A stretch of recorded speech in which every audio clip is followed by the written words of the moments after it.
مقصد یہ ہے کہ اللہ نے جن کاموں کے کرنے کا حکم دیا ہے ان کاموں کو کرنے میں ہی ہماری بھلائی ہے، اور جن کاموں سے روکا ہے ان کاموں سے رکنے میں ہی ہماری بھلائی ہے۔ تو اللہ تبارک و تعالیٰ نے ہماری زندگی کو سازگار بنانے کے بھی کچھ شرطیں رکھی ہیں کہ ہماری زندگی کے اندر بھلائیاں کس طریقے سے آ سکتی ہے، میاں اور بیوی کے درمیان محبت کس طریقے سے رہ سکتی ہے، ان کی زندگیوں کے اندر برکت کیسے پیدا ہو سکتی ہے۔ جو طلاق یہ شیطان کی سب سے بڑی چال ہے، اور طلاق سے شیطان جو سب سے زیادہ خوش ہوتا ہے، اس طلاق سے آپ کس طریقے سے دور رہ سکتے ہیں، یہ ساری چیزیں اللہ رب العزت نے قرآن کریم کے اندر تفصیل کے ساتھ بیان کر دیا ہے۔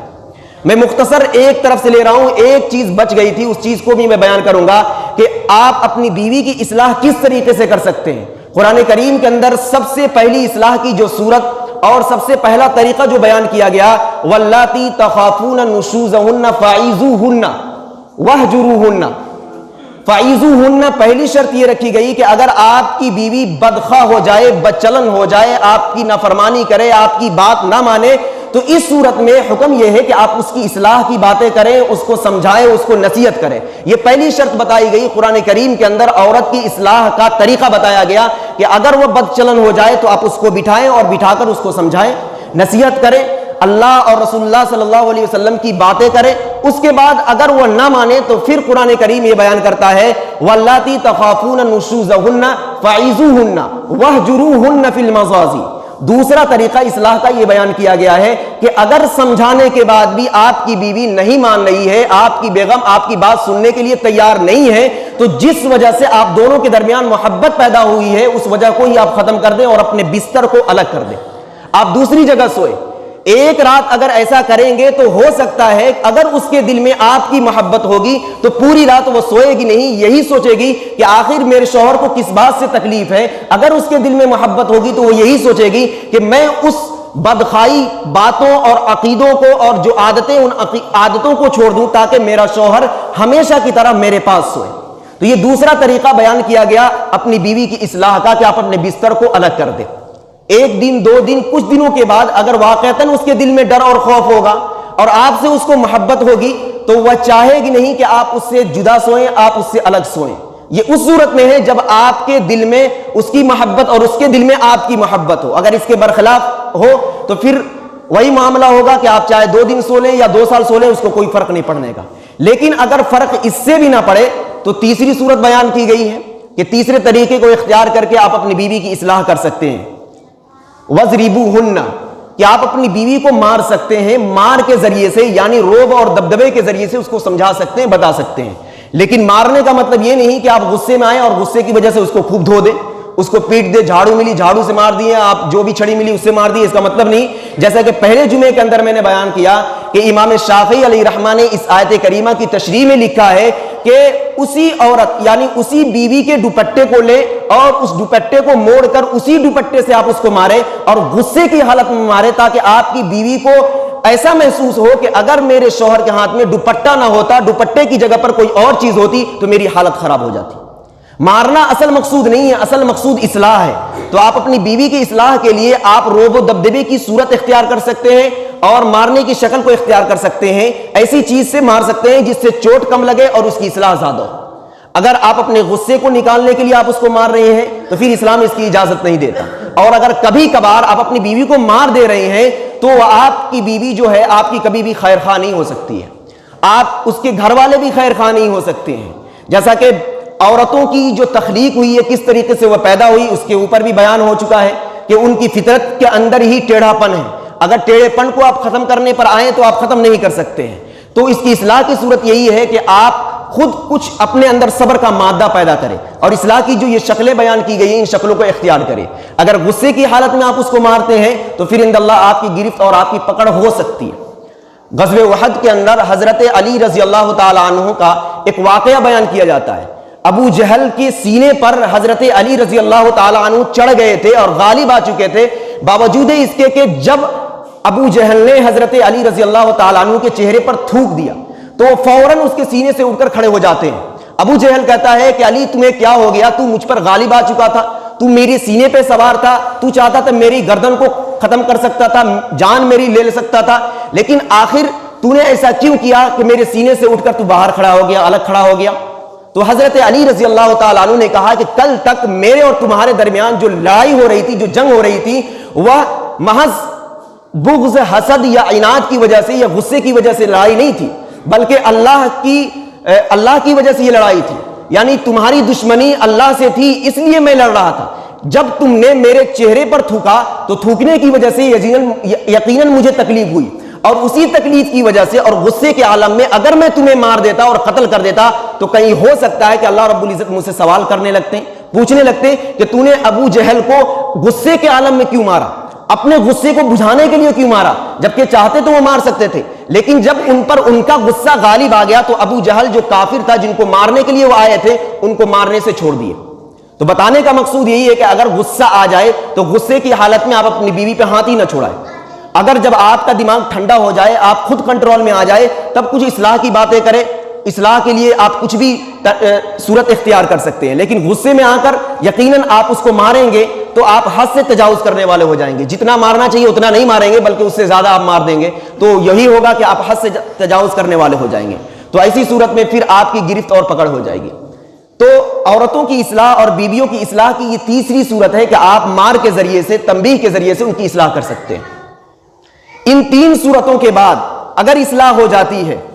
اور وہ سدھر جاتی ہے، آپ کی بات مانتی ہے. بات ماننے کا مطلب یہ نہیں کہ آپ اپنی بیوی کو غلام بنا لیں، شریعت کے مطابق اگر وہ چلنا بھی چاہے تو اس کے مطابق نہ چلنے دے، مطلب یہ نہیں. احکام خداوندی کے مطابق اگر وہ چلنا چاہ رہی ہے تو اس میں آپ کسی طریقے سے کوئی زور زبردستی نہیں کر سکتے ہیں. لا طاعت مخلوق فی معصیت الخالق. اللہ کے رسول صلی اللہ علیہ وسلم کی حدیث ہے کہ اگر کوئی شخص کسی کو اللہ کی نافرمانی کا حکم دے، چاہے وہ اس کا باپ ہی کیوں نہ ہو، تو ایسی صورت میں ذمہ داری بنتی ہے کہ وہ اپنے باپ کی نافرمانی کرے اور حق یعنی اللہ تبارک و تعالیٰ کی فرما برداری کرے. باپ ہے، اگر وہ آپ کو نماز پڑھنے سے روک رہا ہے تو آپ کی ذمہ داری یہ بنتی ہے کہ یہاں پر آپ اپنے باپ کی نافرمانی کریں اور اس کے حکموں کو توڑتے ہوئے آپ اللہ کے حکم کو مانیں اور نماز کے لیے آئے. اسی طریقے سے اگر آپ کی بیوی ہے، آپ اس پر اتنی زور زبردستی کر رہے ہیں کہ آپ اس کو شریعت کے مطابق زندگی گزارنے کے لیے چھوڑ نہیں رہے ہیں، زمانے جاہلیت کی طرح اس کو قید و بند کی زندگیاں گزار رہے ہیں، کوٹری میں بند کر دیے ہیں، نہ اپنوں سے وہ مل سکتی ہے، نہ اپنوں کے پاس جا سکتی ہے، تو یہ شرط ایسی ہے کہ جیسے کہ آپ نے شریعت میں اضافہ کر دیا، جو آزادی شریعت دے رکھی ہے اس آزادی کو آپ چھین رہے ہیں. تو یہ مطلب نہیں، اللہ نے آپ کو یہ تقویت دی ہے. الرجال قوامون علی النساء کہ اللہ تبارک و تعالیٰ نے مردوں کو عورتوں پر حاکم بنایا ہے، لیکن حاکم بنانے کا مطلب یہ نہیں کہ آپ اپنی بیویوں کو اور اپنی عورتوں کو غلام بنا لیں. تو یہ تین صورتیں ہیں. اس کے بعد اگر اصلاح ہو جائے، اصلاح کے بعد اللہ تبارک و تعالیٰ ارشاد فرماتے ہیں فَإِنْ أَطَعْنَكُمْ فَلَا تَبْغُوا عَلَيْهِنَّ سَبِيلًا إِنَّ اللَّهَ كَانَ عَلِيًّا كَبِيرًا. کہ اگر وہ تمہاری بات ماننے لگے، ان کے اندر اصلاح ہو جائے، تمہاری پیروی کرنے لگے، تو ایسی صورت میں فَلَا تَبْغُوا عَلَيْهِنَّ سَبِيلًا، پھر تم ان عورتوں پر کوئی دوسرا راستہ تلاش نہ کرو. یعنی مثال کے طور پر آپ کی بیگم کے اندر، آپ کی بیوی کے اندر کوئی غلط عادت تھی، آپ نے اس غلط عادت کو دیکھا اور اس کی اصلاح کرنے کی کوشش کی. آپ کے سامنے اس نے وعدہ کیا، قسم بھی کھائی، چند لوگ بیٹھنے کے بعد یہ ساری باتیں ہو گئی. اس کے بعد پھر آپ کے لیے جائز اور درست نہیں ہے کہ اس پر کسی طرح کی کوئی تہمت لگائیں، کوئی اور راستہ اختیار کرے جس کے ذریعے سے اس کی ذات پر کسی طرح کوئی داغ، کوئی دھبا لگے. جب اصلاح ہو چکی ہے تو ان عیوب پر جب اللہ رب العزت نے پردہ ڈال دیا ہے تو شوہروں کی بھی ذمہ داری بنتی ہے کہ اپنی بیویوں کی ان عیوب پر پردہ ڈالیں. اگر ان عیوب سے وہ کنارہ کشی اختیار کر کے توبہ کر چکی ہے اور توبہ کر کے وہ صحیح راستے پر آ چکی ہے، صحیح طریقے سے زندگی گزار رہی ہے، تو اس کے بعد شوہروں کی یہ ذمہ داری نہیں ہے اور شوہر کے لیے جائز نہیں ہے کہ کسی طریقے سے ان کے عیوب کو بیان کرے اور ما قبل میں جو برائیاں اور جو خامیاں ان کے اندر تھی ان خامیوں کو بیان کرے. یہ صحیح اور درست نہیں ہے. اس کے علاوہ اسی میں یہ تمام باتیں آ جاتی ہیں کہ ایک شوہر کے دل کے اندر بیوی کو لے کر جو وسوسہ پیدا ہوتا ہے، جو شک اور شبہ پیدا ہوتا ہے. آپ چلے گئے نوکری پر اور پھر آپ کے ذہن و دماغ کے اندر طرح طرح کے خیالات پیدا ہو رہے ہیں کہ میری بیوی کس سے بات کر رہی ہے، اس کے ہاتھ میں موبائل ہے، پتہ نہیں کس سے بات کر رہی ہے، آپ اس کے موبائل کو چیک کر رہے ہیں. یہ ساری چیزیں شکوک کے اندر آ جاتی ہیں، شک اور شبہ کے اندر آ جاتی ہے. تو اگر کسی شوہر کے دل کے اندر، اس کے دماغ کے اندر بیوی کو لے کر شک پیدا ہو جائے گا تو وہ گھر کبھی بھی نہیں چل سکتا ہے، کبھی بھی نہیں چل سکتا ہے. کیونکہ شک ایک ایسی بیماری ہے کہ جو آپ کو بالکل معزول کر دے گی. اگر آپ کے ذہن و دماغ کے اندر ایسی بیماری آ گئی ہے تو اس بیماری کو دور کریں. اگر شک پیدا ہو رہا ہے تو اس شک کو یقین سے بدلیں. اگر آپ کو ایسا محسوس ہو رہا ہے کہ میری بیوی کے اندر یہ کمی ہے تو بغیر دلیل کے اس کمی کو آپ اپنی بیوی پہ چسپاں نہ کریں اور یہ نہ کہے کہ تمہارے اندر یہ کمی ہے محض شک کی وجہ سے۔ جس طریقے سے آپ کوئی گناہ کرتے ہیں وہ گناہ بھی ایک گناہ ہے، اسی طریقے سے محض شک کرنا بھی ایک گناہ ہے۔ کسی پر آپ ظاہری اسباب کو دیکھ کر آپ کسی پہ شک کر رہے ہیں، چاہے آپ کی بیوی ہو چاہے کوئی بھی شخص، اگر آپ اس پہ شک کر رہے ہیں کہ یہ شخص کیسا ہے تو یہ شک کرنا بھی عند اللہ آپ کے لیے ایک وبال جان بن سکتا ہے۔ ان بعض الظن اسم، قرآن کریم کے اندر اللہ رب العزت نے اس بات کو صاف طور پر بیان کر دیا کہ بعض وہم و گمان اور جو شکوک و شبہات ہیں یہ ظن، ان بعض الظن اسم، یہ گناہ کا کام ہے۔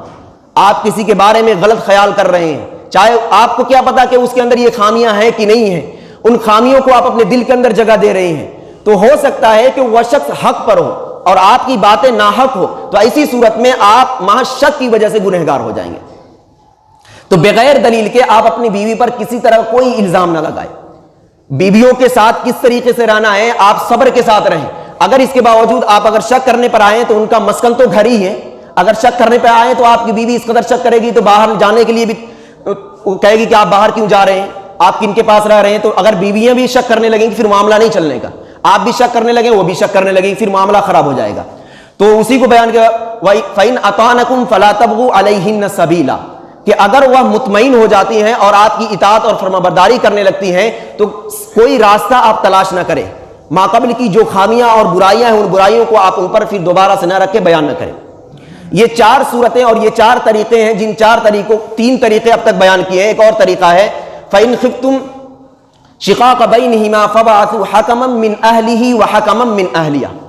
ان تین صورتوں کو اختیار کرنے کے بعد جو ماقبل میں نے بیان کیا، پہلی صورت کہ آپ نصیحت کریں، دوسری صورت یہ ہے کہ آپ اپنے بستر کو الگ کر دیں، اور تیسری صورت یہ ہے کہ آپ تنبیہ کے طور پر اس کو کچھ ماریں۔ یہ تین صورت ہے، باوجود اس کے ان تین صورتوں کو اختیار کرنے کے بعد اگر آپ کی بیوی کے اندر اصلاح پیدا نہیں ہوتی ہے تو ایک چوتھی صورت ہے، اور چوتھی کے صورت کے بعد آپ طلاق دینے کا حقدار ہوتے ہیں۔ طلاق کے بارے میں بھی وقت رہا تو کچھ باتیں رکھوں گا۔